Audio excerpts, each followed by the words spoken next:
de wa fidie ato Adom TV na mesha won Nkuranhyensem emremu edin yam yeso ya ni tekotego eno na obi frɛ me bisam sɛ ni tekwe wo se yempa akade wa kan na akade be ne yempe ene me de akade a obehia ebrew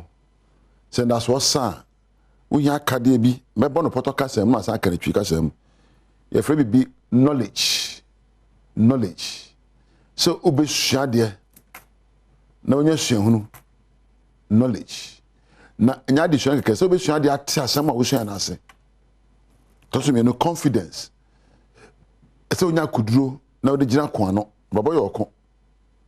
so wo hwe a Paul kan bibi se okopa na makoma wie ababo aye oko na oko no gina wadwen pro so se onya akuduro to so miensa e bi e positive self talk wadwen pro so no ya na oya odi beba ya na abegro bebem ya na enye ye bebem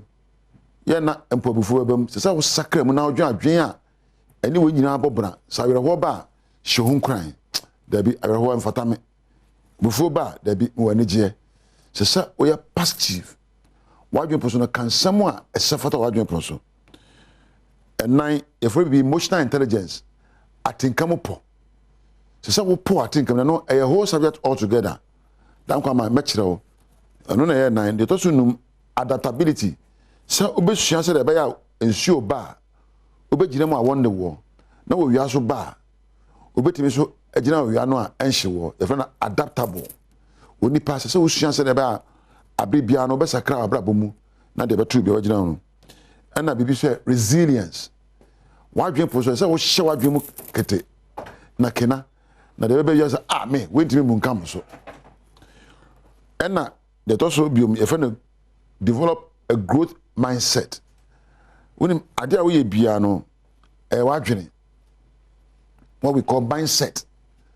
you be a fixed mindset anye yi a ebeyi ni tuntuma efita mani hia me sika e fixed mindset ese onya nia e growth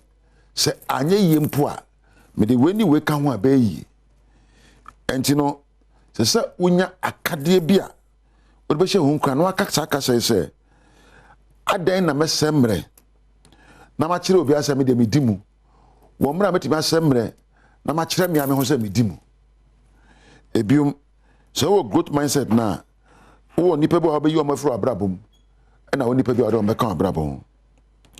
to so bium ye obi ye personal agency wo gina ho ya na wo ti wa wo hwe me wo ye adwumamu wo ye agency for some ye Kojo enterprise ana Doris ana Priscilla company entino se wankasa wo hya ho dene na wo fa ho as your own CEO wadwomu panimu na wo hye mra ema ho emra betimi akenya se da badwuna fa emra be kenya nya wo gidie emra be kenya se da wo hunu abrabo fa emra be kenya watenka ene emra be kenya ne ma esa wo kondo company bi wo ha sa Adom TV anya bi ya ne yeyo ye wadwumade a ye die ntudi bi ba ye ka se wo ye nyo wo su company ndem be na esa wo de wabrabo ye wo de wabie company bi bie bebe mi na waja atum da bi esa wo hyemra ma wo company na efre no adwoa Priscilla ana hwan no na hyemra e ma ne ma betima aja atum ne ma wonyi ntum mu na ne mebo a wonyi ni ne abejeri na ne mebo a wo de wani behwe no ne efre no se wabie company ma wabrabo na ma de tusu bi me look ahead to great days yesa wonya nda so se enne wo onim na bede ese ne atwa mu no wo hono se wodwene bibi ho a yesa wo twere ne ma wo pese wonya wabrabo mu se afise ne enfie menu se ne enfie num se ne se na pese me maye se na pese me hu ka ni frame se na pese madwuma eye se na pese etwa meka enfie menu na enfie num se ne se na pese mabrabo ye. Make a plan for your life. Emu brani enna mabrabo keke eni plan bia ade cha na to ye na ye ko ni eba yenko da bi. Even kra se eba ne se wo sebo ye o mampanimfo a ese hu de nti a wo yi won timopo a wo ntimu nye se yenko ye na wo de kire bi na woni abayi o mabrabo mu se wo hwe so no na ebe ye ja abetimi epia wo ana empo epia so akosha mnam to ya branch na baba we kra wo to abakra na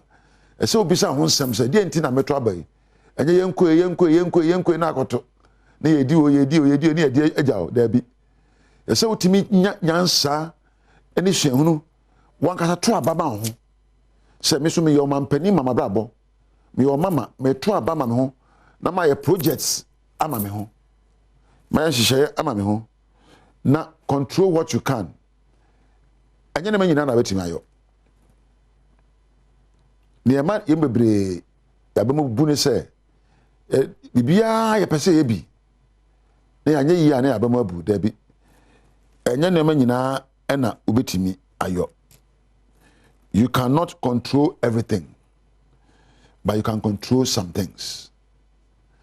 Untimi enchire nyame ni te ko me achire wo. The only person you can control is you. Your thoughts and your behaviors. Onipa betimi a control no eye wo adwene.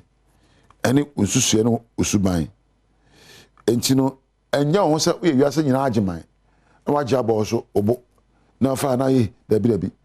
Pe bibia obetimi ahye so na wunimi yo na yo na de obetimi ahye so eye wadwene ene one ye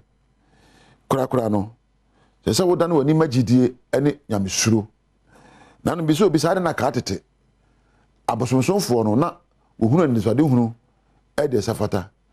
wo som bosom de na wo de gidie hye bosom num asum kwampa so etie bosom no mra na mafo de ehunu nyame yentie nyankopon asem yenye de oche ye pese ohwe so you have to turn to spirituality and faith. Ye be na dwen se nyamesom ese wakonya so dan mu ye da wase dabi eno de eye nkonya anempo mpaebo eye nanso se ohwe ugide mu eye de sefata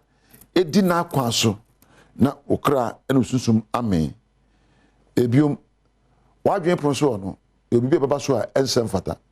if negative thinking. Combat your negative thinking. You see, our thoughts are connected to our feelings. If you are dealing with unpleasant emotions, try to identify the specific thoughts and remove them. Ebiana atinka onya na de enya atinka papa abaguru awereho ehu eni empo basabasa yo atinka ni nyina so ya adwene a wodwen ye enti sakra wadwen mu na empo atinka so besakra kura no pemre na ma wani nye ebisi ebonti enda ebisi to donti anom ta pemre na je wani pebre na nya enegye wo mu meka ne nya nsanom enye se ukohye da bi enegye nyina so ye na bebre obeka nsempa obetie nsempa na empo wahwe nkranhyesem na wani agye utim ene wo mu empo anyumbi wo ha betime atie buku wo ha betime akan na memmu ho abomfia emu ho aben aten pemre na jiwani na enegye eso ye na ebiom no hwe ho yie udi hia tin se mo ho yefi se nda so asa no nche se unidi nda so ni ho no nche se onware nche se untiti wa promu. Take care of your self-care needs. Who say who ni obi ho a eyewa watare shem wadidie mu wa promote ntene mu ni nyina ho hia koso na ye tie nkosi se obenya bibia yo no na wa hodne nempo abrabo asiye na afi woni na dache picture apese ohunu no so me na me ka se me pese ka me yese the world's greatest motivational speaker eyofoni a me twa kire me ho nti me ko gira mpo ano okokobite na me hye epono nkran na ebi ka se mabodam me hye epono nkran se dan kwa me hye nkran me ho me dache e wo namre mu. So make a picture of your future today and pursue that picture. Wawade usikasam wapomodne wabrabono, create a picture of how you want it to be and pursue it. De chire de be peyo woni onyame entina nwedi a wotie Nkuranhyemre adwumadie me a mede hu chiame edi am yeso ni tekotego wo china so besa ba ofie mu me da ase.